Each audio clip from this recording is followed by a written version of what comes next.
নমস্কার।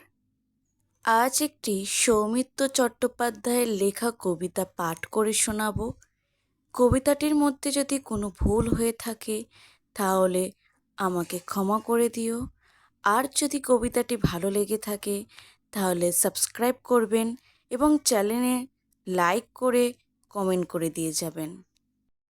এবং DNA furniture চ্যানেলে সবাইকে জানাই স্বাগত। আজকের কবিতা হলো সৌমিত্র চট্টোপাধ্যায়ের লেখা ভালোবাসা কি। যদি তুমি রূপ দেখে কাউকে ভালোবাসো সেটা ভালোবাসা নয়, সেটা বেছে নেওয়া। যদি কারোর দেহ দেখে ভালোবাসো সেটা ভালোবাসা নয়, সেটা লালসা।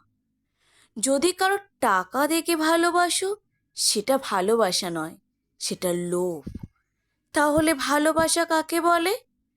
যদি কারোর মন দেখে ভালোবাসো তাহলে সেটাই ভালোবাসা।